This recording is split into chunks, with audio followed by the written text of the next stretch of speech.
बीजकपुर नामक एक गांव में एक चुड़ैल हर रात उस गांव के लोगों को अपनी आवाज से डराती थी। यह चुड़ैल नींबू और चावल से गांव की औरतों को अपने वश में कर लेती थी। हर रात भिखारी के वेश में घर के दरवाजे खटखटाती थी। मुझे बहुत भूख लगी है, मुझे एक नींबू और थोड़ा सा चावल दे दो माँ। ये देखकर वनीता घर के बाहर आकर भिखारी को एक नींबू और थोड़ी सी चावल देती है। ये लीजिए। जैसे ही चावल और नींबू हाथ में आता है, भिखारी तुरंत ही चुड़ैल के रूप में बदलकर जोर से हंसने लगती है। ये देखकर वनीता डर जाती है। वनीता, आज मैं तुम्हारे शरीर में मेरी आत्मा डाल देती हूँ।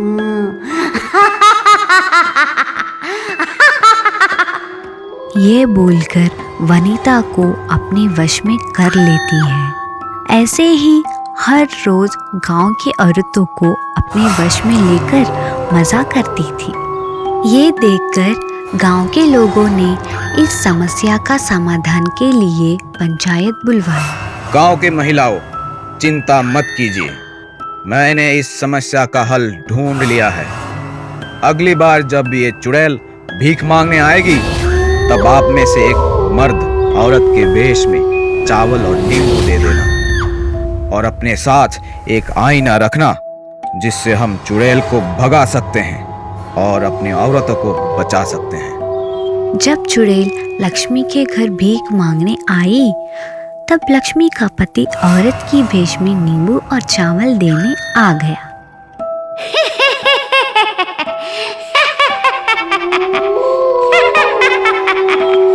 अब मेरी आत्मा तेरे अंदर आ गई। लेकिन साड़ी में मर्द होने के कारण चुड़ैल का मंत्र काम नहीं किया। तभी लक्ष्मी का पति उस चुड़ैल को आईना दिखा दिया। आईना देखते ही वह चुड़ैल आईने में कैद हो गई और सभी गांव वाले हंसने लगे। हाय हाय, तुम लोगों ने मुझे क्यों बंदी बनाया है? मैं तुम लोगों को नहीं छोड़ूंगी।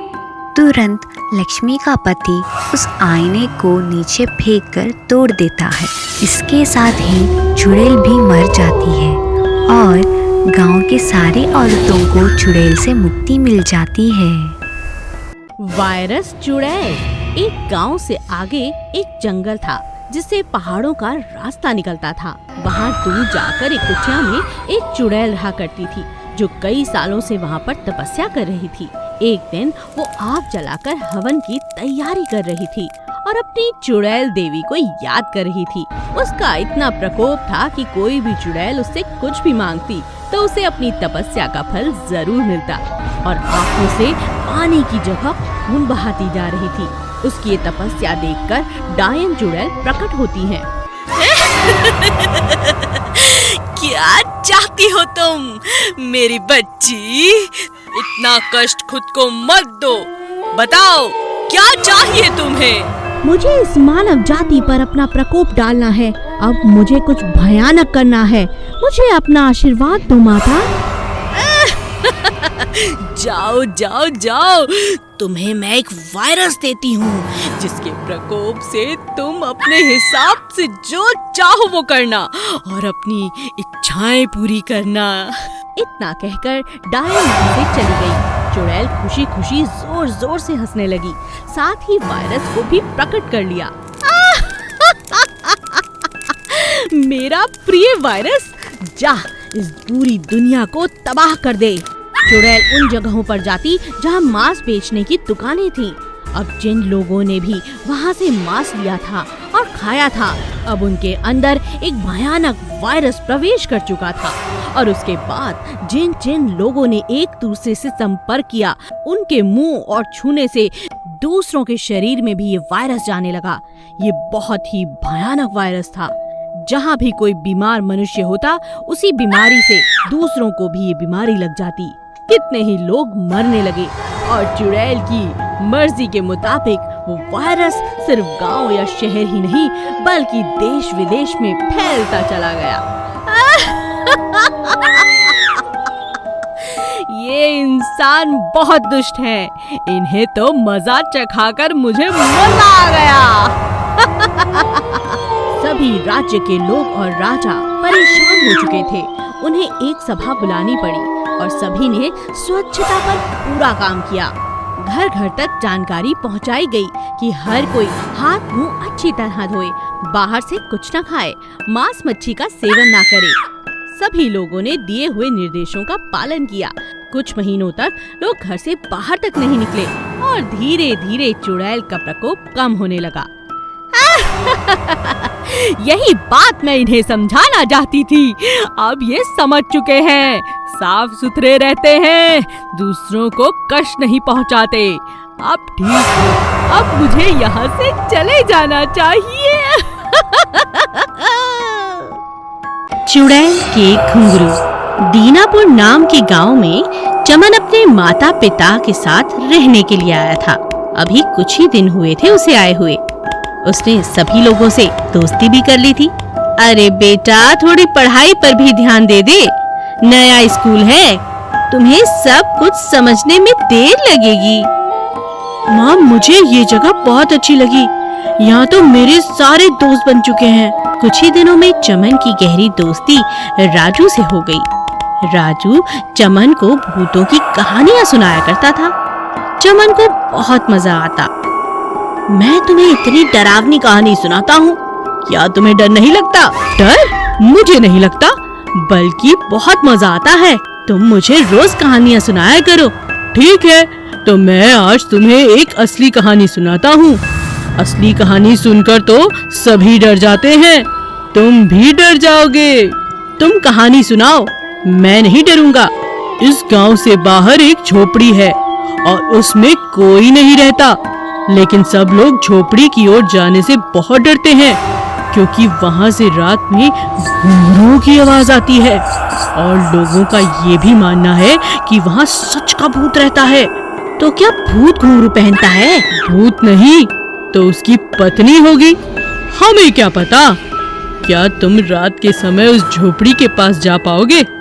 अगर तुम ऐसा कर पाए तो मैं मान जाऊंगा कि तुम बहुत बहादुर हो। हाँ, आज रात ही मैं ये काम कर सकता हूँ।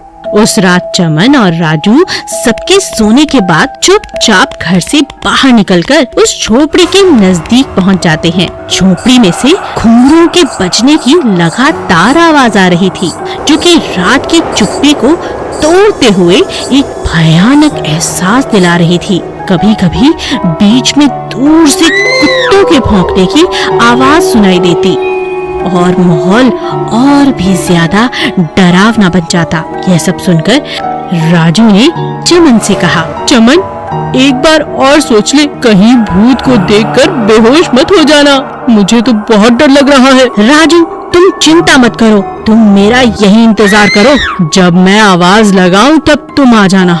मैं भूत को पकड़ने के बाद तुम्हें आवाज लगा दूंगा। चमन डरते डरते धीरे धीरे झोपड़ी की तरफ बढ़ता है।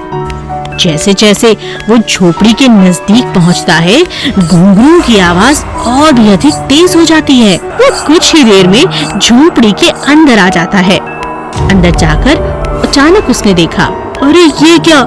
ये तो एक रस्सी पर कुछ घुंघरू टंगे हैं जो हवा से बज रहे हैं। चमन ने उनको उठाया और बाहर आ गया और बाहर आकर उसने राजू को आवाज लगाते हुए कहा, अरे राजू, इधर आओ, ये देखो। जब राजू नजदीक पहुंचा तो चमन ने दूर से घुंघरू हिलाते हुए कहा, ये देख राजू, ये देख, चुड़ैल के घुंघरू। आज के बाद चुड़ैल अपने घुंघरू से किसी को नहीं डराएगी। शांति नगर के एक गांव में एक चुड़ैल ने सबका जीना हराम कर रखा था। वो हर 2 दिन के बाद गांव में आती और घर के बाहर दरवाजे पर खड़ी होकर आवाज लगाती, क्या मैं अंदर आ जाऊं? जो लोग डर जाते और बड़बड़ाने लगते या पूछते, कौन है दरवाजे पर? ऐसा पूछने वालों को वो अपने साथ लेकर चली जाती। उसी गांव में आशा अपने सास, ससुर और ननद के साथ रहती थी। आशा की सास और ननद घर का सारा काम उससे करवाते और खुद आराम करते। अरे ओ आशा, कहाँ मर गई? सारा दिन कपड़े ही धोती रहेगी या खाना भी पकाएगी? बस माँ जी, अभी आई। आशा फटाफट खाना बनाती है और परोसती है। माँ पता है, कल ज्योति के चाचा ने दरवाजा खोल दिया तो चुड़ैल उन्हें भी अपने साथ ले गई। क्या कहा? चुड़ैल? हे भगवान! देख बेटी, तू अपना ख्याल रखना और गलती से भी दरवाजा मत खोलना। अगर कभी चुड़ैल हमारे घर आई भी तो ये आशा जाएगी उसके साथ, क्योंकि यही तो दरवाजा खोलती है। जा, अब तू फटाफट दरवाजे पर लिख कर आ जा कि हम घर पर नहीं हैं।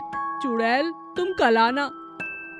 आशा की ननद आशा को बिल्कुल पसंद नहीं करती थी। उसने जानबूझकर दरवाजे पे लिख दिया, चुड़ैल आज आ जाना, और चुपचाप आकर खाना खाने लगी। खाने के बाद सब सो जाते हैं, चुड़ैल नहीं आती। आशा की ननद सुमन सोचती है, मैंने तो चुड़ैल को आने के लिए कहा था। दिन चढ़ने वाला है, चुड़ैल तो आई ही नहीं। जाकर देखती हूँ।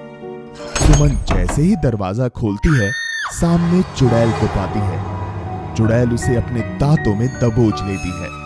सुमन चिल्लाने लगती है, बचाओ बचाओ, भाभी बचाओ। आशा दौड़ती हुई आती है।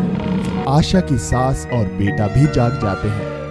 आशा बिना डरे चुड़ैल को दबोच लेती है। छोड़ो छोड़ो सुमन को, छोड़ो। आशा बहुत समझदार थी। वो जानती थी कि केवल अंधेरा होने तक ही चुड़ैल किसी को अपने बस में रख सकती है, और सूरज की पहली किरण पड़ते ही उसकी शक्तियां कमजोर पड़ जाती हैं। इसलिए उसने चुड़ैल को दबोच कर रखा और कुछ ही देर में दिन निकल आया। तब चुड़ैल चिल्लाने लगी और सुमन को छोड़कर वहां से भाग गई। ये क्या था? तुम ठीक तो हो? मुझे माफ कर दो भाभी, मैं इन सब की जिम्मेदार हूँ। मैं आपको गलत समझती थी, मुझे माफ कर दो। सुमन सारी बात घर वालों को बताती है। सभी आशा को खूब प्यार और सम्मान देते हैं और हर रात दरवाजे पर लिखकर सो जाते हैं, चुड़ैल आज हम घर पर नहीं, कल आना।